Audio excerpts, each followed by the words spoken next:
اور فائدے نقصان کی جہاں بات ہوئی تو افغانستان کے ساتھ جو ہمارے معاملات رہے ہمیشہ سے، اس میں ہمیں فائدے کے بجائے نقصان کہ ہم نے کوشش کی متعدد موقع پر کہ ان کے ساتھ تعلقات بہتر ہوں، لیکن وہ ہو نہ پایا۔ اب اسحاق ڈار صاحب بڑے عرصے کے بعد انہوں نے ایک طویل پریس کانفرنس کی تو اس میں دو مختلف معاملات انہوں نے ڈسکس کیے، ایک افغانستان کا معاملہ اور ایک غزہ میں جو ہمارے فورس میں ہمارا کردار ہوگا اسٹیبلائزیشن فورس میں۔ لیکن اس سے پہلے میں افغانستان کے معاملے کی طرف آتی ہوں، تو انہوں نے کہا کہ ہم افغانستان کا مسئلہ طاقت سے حل کر سکتے تھے، لیکن ہم نہیں چاہتے کہ ہم بھائی کو گھس کے ماریں۔ ایٹ دا سیم ٹائم انہوں نے کہا کہ آپریشن کلین اپ کرنے والے تھے ہم افغانستان میں، بٹ قطر نے روکا۔ کیا قطر ریسکیو کر رہا ہے طالبان کو، ٹی ٹی پی کو؟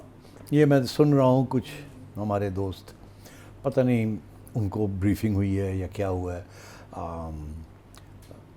وہ یہ بات کر رہے ہیں کہ جی قطر جو ہے وہ نیوٹرل نہیں ہے، قطر جو ہے وہ کوئی نئی گیم کھیل رہا ہے، قطر نے ہمیں روک دیا، قطر پرو افغانستان، اس قسم کی کوئی باتیں وہ اب چل رہی ہیں کہ قطر نے ہماری سپورٹ نہیں ہمیں کیا۔ یہ ڈار صاحب کے اسٹیٹمنٹ سے پہلے یہ میں سن رہا تھا، اور آپ نے بھی میرے خیال پہلے دن مجھے پوچھا تو میں نے کہا نہیں، قطر اس قسم کی گیم میں کوئی نہیں کھیل رہا، وہ اٹ از جینیونلی نیوٹرل، وہ اپنا رول ایک سمجھتا ہے، اس کا رول ہے جو کہ افغانستان میں it has played a very important role in the past, جب امریکن وڈرال کے اوپر